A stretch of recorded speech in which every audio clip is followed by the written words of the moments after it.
Según Génesis 47, 12, 27, durante la sequía en Egipto, José almacenó y preservó el alimento. Para subsistir, la gente tuvo que venderlo todo y, al fin, incluso a sí mismos. Ese es el precio de vencer. Así es en este tiempo del fin, donde conseguir el alimento para entrar al reino y conquistar nuestra tierra, que es Cristo, formado en nosotros, nos costará renunciar a todo, incluso a nuestra propia vida. Pero a cambio de nuestro todo, tendremos su todo y reinaremos con él. Con ustedes, José.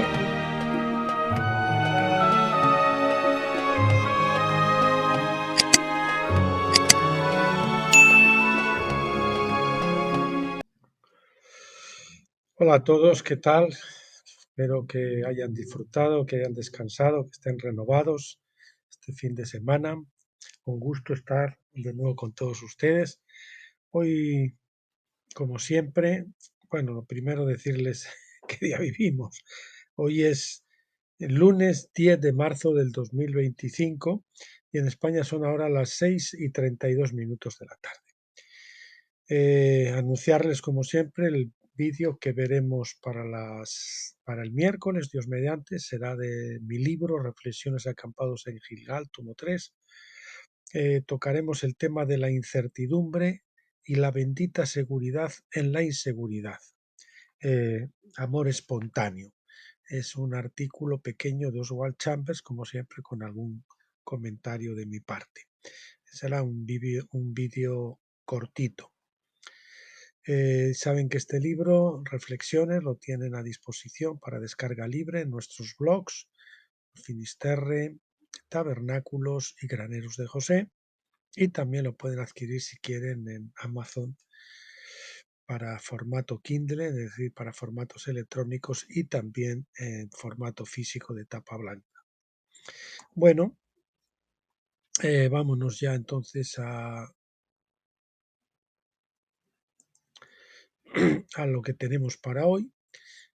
Continuamos hoy con el libro Términos, o retomamos más bien el libro Términos Básicos de la Escritura del doctor Stephen Jones, y vamos a hacer hoy solo la parte 19, porque es un poquito más larga, no mucho, que otras, y para el próximo día sí que veremos dos porque tiene dos partes, luego se lo anuncio al final. Bueno, pues la parte 19 se titula ¿Qué es la reconciliación?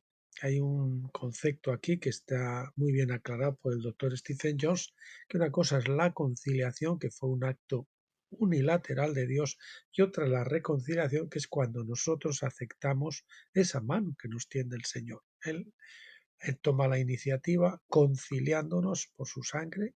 Él nos ha conciliado a todos sin pedirnos permiso.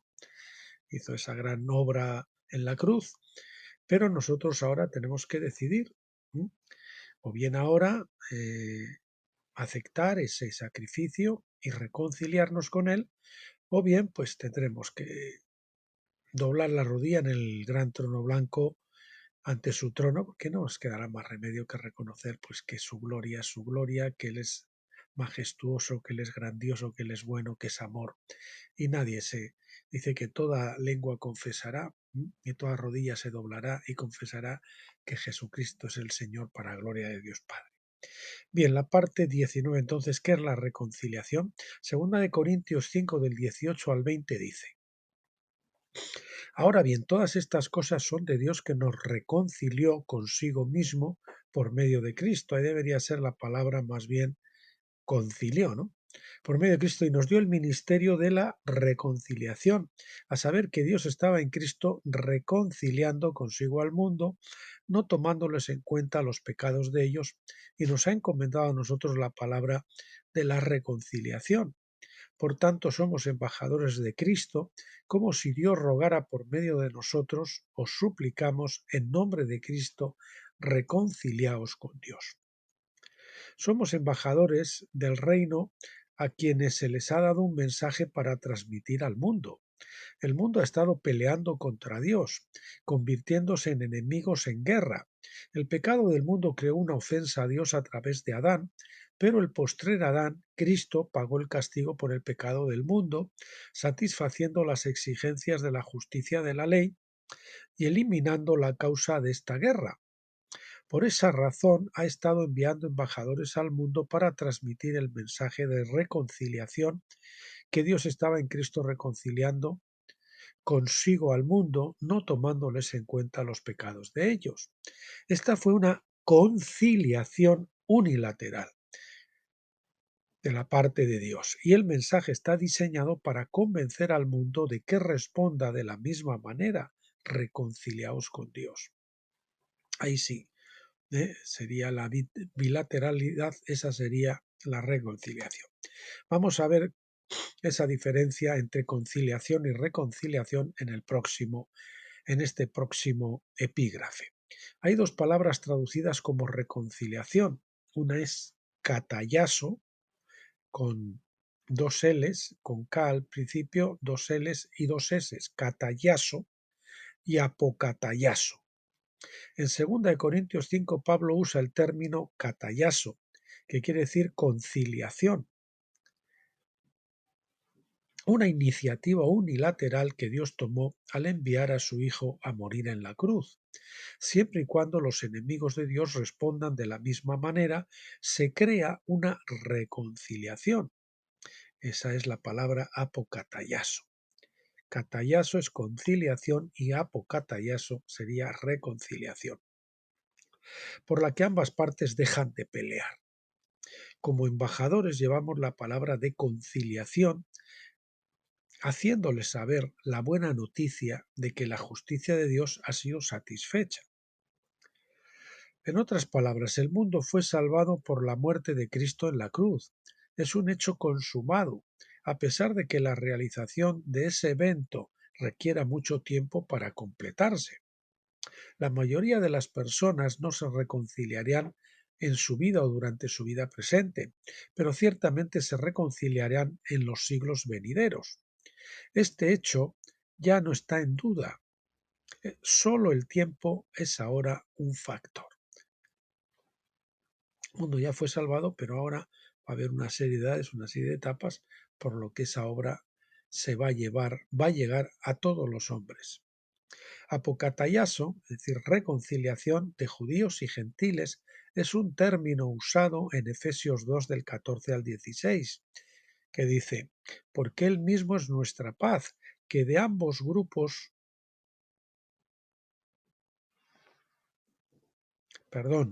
que hizo de ambos grupos uno y derribó la barrera del muro divisorio, puntos suspensivos, para hacer en sí mismo de los dos un solo y nuevo hombre, estableciendo así la paz y reconciliar, es decir, la palabra apokatayaso, a ambos con Dios en un solo cuerpo, por medio de la cruz, habiendo dado muerte a la enemistad.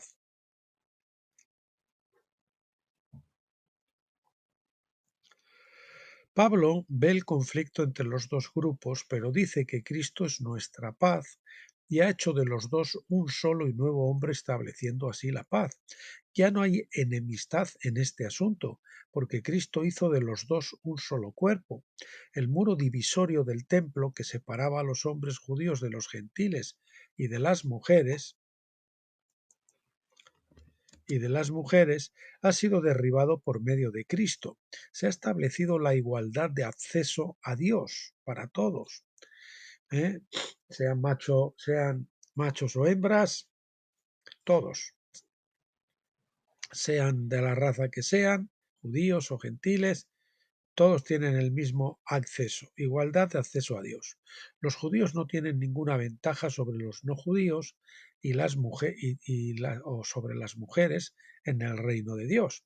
Hablando de la última reconciliación entre Dios y su creación, Pablo nuevamente usa el término apokatayaso en Colosenses 1, 20 al 22, diciendo: y por medio de él, es decir, de Cristo, reconciliar, la palabra ahí es apokatayaso de nuevo, todas las cosas consigo mismo, habiendo hecho la paz mediante la sangre de su cruz.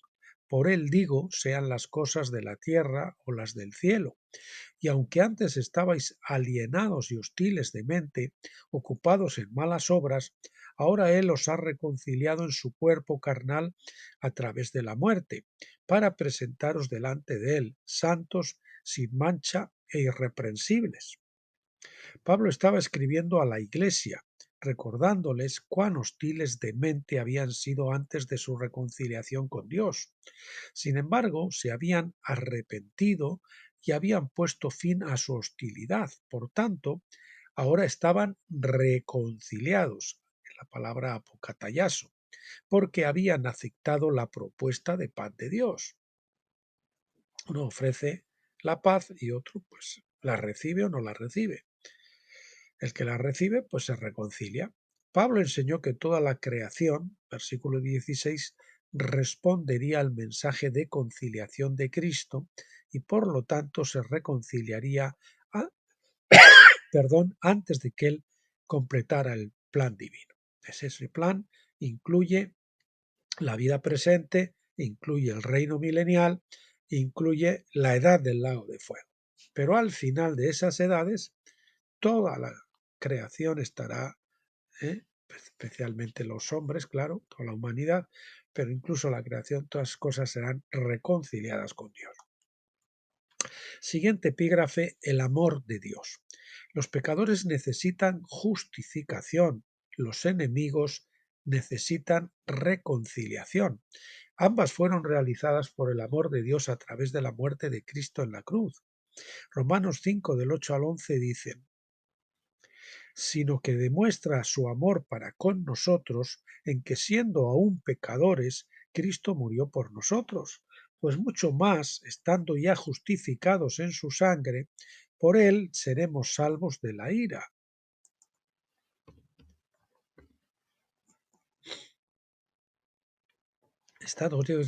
Por él seremos salvos de la ira, porque si siendo enemigos fuimos reconciliados, es decir, en este caso sería la palabra más bien conciliados, katayaso, con Dios por la muerte de su Hijo, mucho más estando reconciliados seremos salvos por su vida.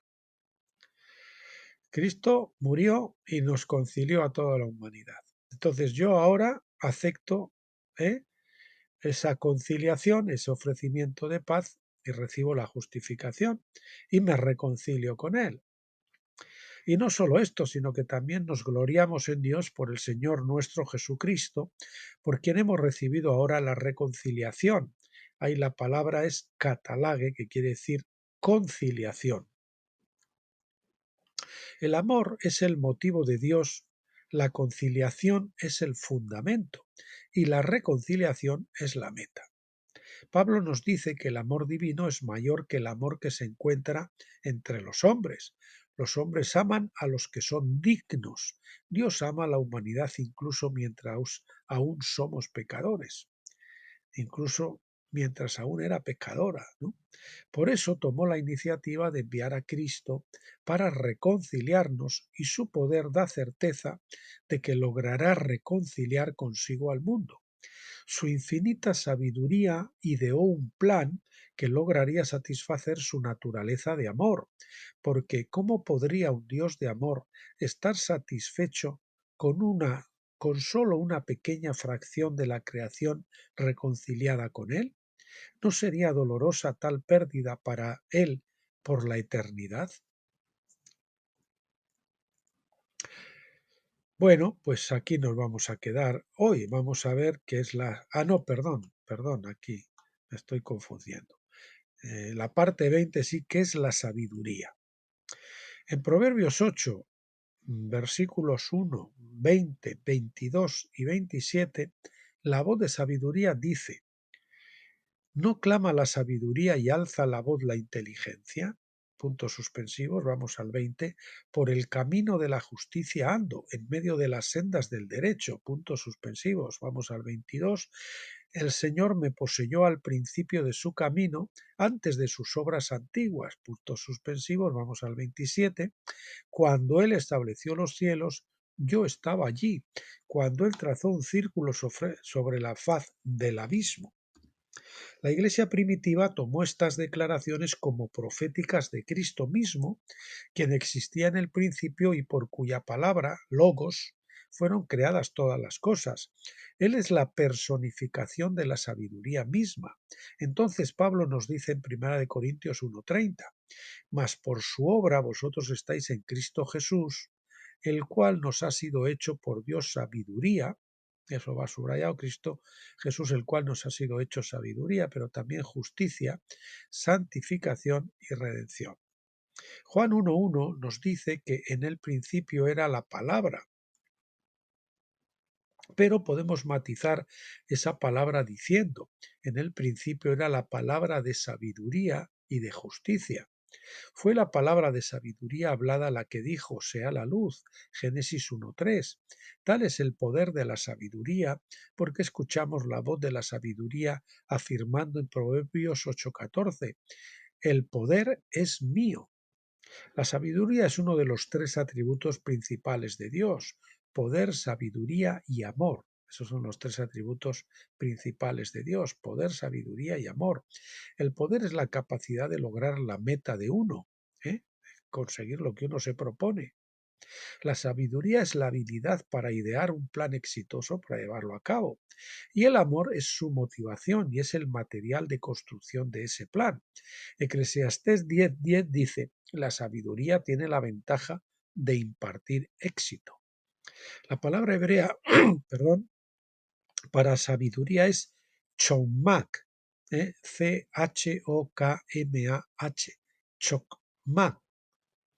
Se escribe chet, recinto, valla, quiere decir chet, y kaf, mano abierta, y men, agua, inmensidad y caos. Y también con la hei, que quiere decir de dónde viene. Representa al Dios sabio usando sus manos para encerrar u organizar las aguas superiores e inferiores del firmamento, según la King James Version. La gran expansión. Génesis 1:7-8 dice, Dios hizo la expansión y separó las aguas que estaban debajo de la expansión de las aguas.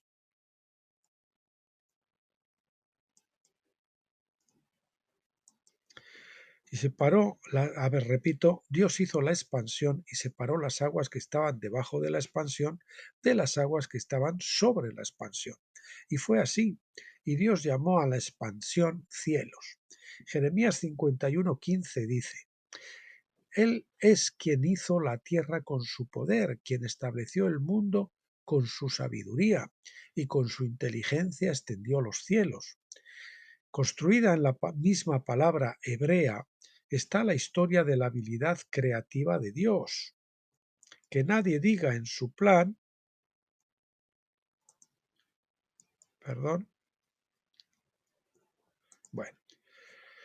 que nadie diga que su plan falla de alguna manera, porque si fallara sería una falta de sabiduría. El Salmo 104:24 nos dice, Oh Señor, cuántas son tus obras. Con sabiduría las has hecho todas. La tierra está llena de tus bienes. Siguiente epígrafe, la fuente de la sabiduría. Santiago 1 del 5 al 6 dice, pero si alguno de vosotros tiene falta de sabiduría, que la pida a Dios, que da a todos abundantemente y sin reproche, es decir, sin echárnoslo en cara, y le será dada, pero debe pedir con fe sin ninguna duda. Quizás Santiago estaba pensando en Salomón, quien pidió sabiduría. Leemos en 2 de Crónicas 1, versículos 7 y 10. En la noche Dios se apareció a Salomón y le dijo, pide lo que te daré. Salomón respondió en el versículo 10, dame ahora sabiduría y conocimiento para que pueda salir y entrar delante de este pueblo, porque ¿quién podrá gobernar a este gran pueblo tuyo? Dios honró su pedido en 2 de Crónicas 1:12, por lo que el rey testificó en Proverbios 2 del 6 al 7. Porque el Señor da sabiduría, de su boca viene el conocimiento y la inteligencia. Él atesora sana sabiduría para los rectos. De joven el profeta Daniel confesó que no tenía más sabiduría que cualquier otro hombre, Daniel 2:30. Sin embargo, cuando ya era viejo, lo llamaron para que interpretara la escritura en la pared, porque la sabiduría de Daniel era reconocida. En Daniel 5:11 los hombres le dijeron al rey: hay un hombre en tu reino en quien está el espíritu de los dioses santos, y en los días de tu padre se halló en él iluminación, perspicacia y sabiduría como la sabiduría de los dioses. Job 12:12 nos dice: la sabiduría está en los ancianos, en los de larga vida está la inteligencia. Las escrituras no definen ancianos, pero quizás el valor numérico de Chokmak, que quiere decir sabiduría, sea 73. Quizás esto pueda sugerir algo. Siguiente epígrafe: esta es tu sabiduría. Cada palabra del Señor es una expresión de la naturaleza de Dios, poder, sabiduría y amor. Así también la ley misma es una expresión del amor de Dios, porque toda la ley depende de los dos grandes mandamientos de amor.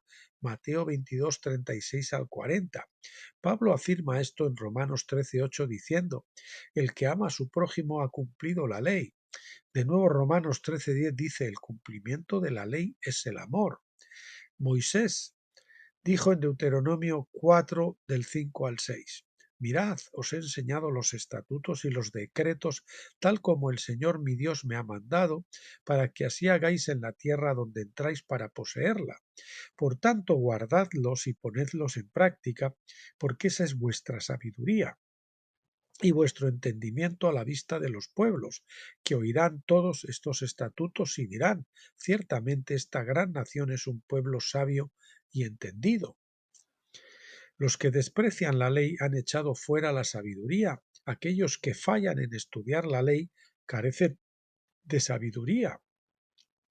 Y si le piden sabiduría a Dios, Él los dirige a estudiar los fundamentos de su justa ley. Deuteronomio 4:8 continúa: ¿o qué gran nación hay que tenga estatutos y juicios tan justos como esta ley que os pongo hoy? Proverbios 9:10 nos dice: el principio de la sabiduría es el temor de Yahvé. El concepto hebreo de temor puede referirse tanto al temor carnal como al temor piadoso. El temor carnal es similar al miedo. El temor piadoso es reverencia y reconocimiento de que Dios tiene el derecho de gobernar todo lo que Él ha creado. Esto se establece en el primer mandamiento, donde leemos en Deuteronomio 5:7: no tendrás dioses ajenos delante de mí. Temer a Dios es seguir este mandamiento, y este es el principio de la sabiduría. También se podría aplicar esto al mayor mandamiento de Deuteronomio 6:5,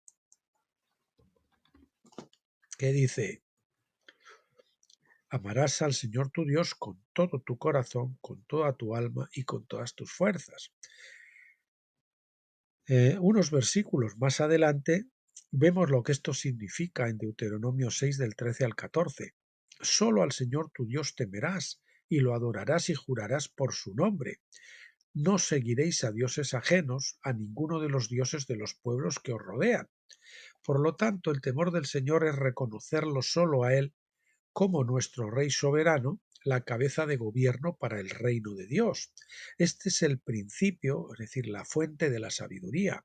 La sabiduría comienza con reconocerlo como el único Dios verdadero, su derecho a gobernar y su derecho a establecer leyes de acuerdo con su naturaleza, que definen la justicia.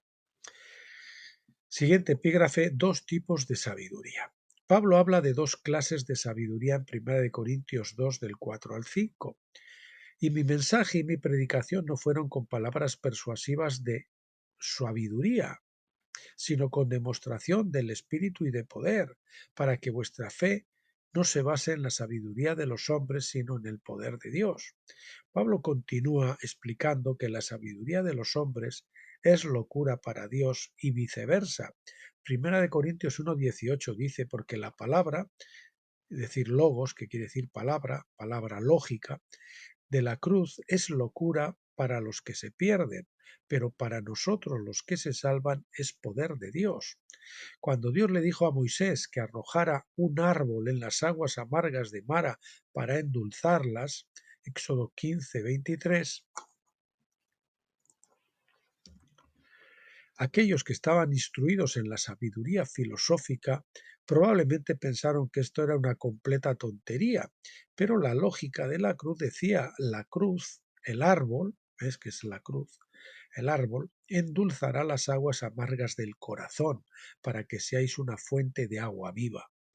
Cuando Eliseo envió un mensaje a Naamán, el sirio, para que fuera bautizado 7 veces en el Jordán para curarse de su lepra, simplemente le dijo al general sirio que obedeciera las instrucciones de la ley en Levítico 14:7.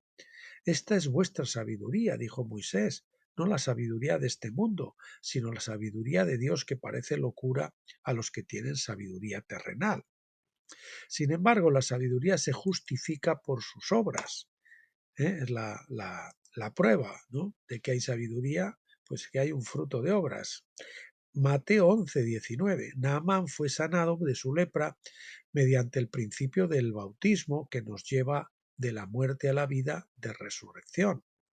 Los resultados de su fe en la sabiduría de Dios probaron la validez de dicha sabiduría.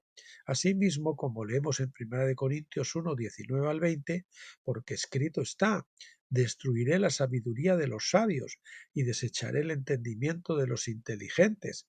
¿Dónde está el sabio? ¿Dónde está el escriba? ¿Dónde está el polemista o el disputador de este siglo o de esta época? ¿No ha enloquecido Dios la sabiduría del mundo? La sabiduría del mundo es desarrollada por el alma, es decir, por el hombre natural, por la vida almática. 1 Corintios 2:14, que es el viejo hombre de carne que rastrea su ascendencia o que remonta su ascendencia hasta Adán.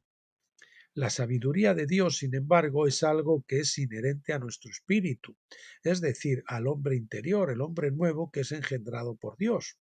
El hombre natural, psukikos, en la palabra griega psukikos, que quiere decir almático o natural, no puede comprender las cosas espirituales, solo puede someterse a la dirección del espíritu como un buen servidor.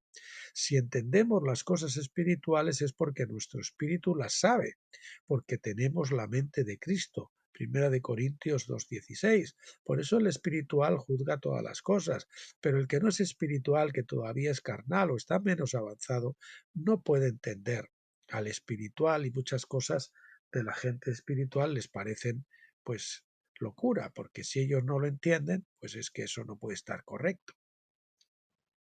Eso piensan. Por lo tanto, nuestra sabiduría o es anímica o espiritual.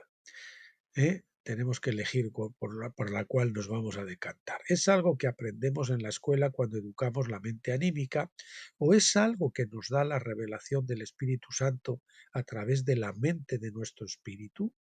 La sabiduría terrenal es buena, pero la sabiduría celestial es nuestra herencia.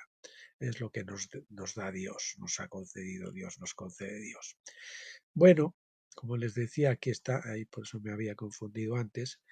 Hasta aquí nos vamos a quedar en el día de hoy. En la próxima vez que retomemos el libro de términos básicos del doctor Stephen Jones, veremos la parte 21 y la 22 que nos hablan de qué es la justicia. Parte 1, perdón, no la parte 21 y 22, sino la parte 21, parte 1, y la parte 22, parte 2. ¿Qué es la justicia y qué es la justicia? Parte 2. ¿De acuerdo? Bien, pues nada, esto es todo lo que tenemos para hoy. Como siempre, bendecirles a todos en el nombre del Señor Jesucristo, orar al Padre que les dé a todos la gracia de poder someterse al bautismo de fuego plenamente, para que su carne sea sepultada en las aguas del Jordán y puedan cruzar el velo al otro lado, es decir, pasar del lugar santo de Pentecostés al lugar santísimo de tabernáculos, donde al haber sido descorrido ese velo de la carnalidad, pues ya podemos discernir la palabra de Dios con mucha más claridad y también escuchar la voz de Dios con mucha más nitidez. Bueno, pues después de esa oración solo me queda emplazarles para el miércoles, Dios mediante, y hasta entonces, como siempre, pásenlo bien.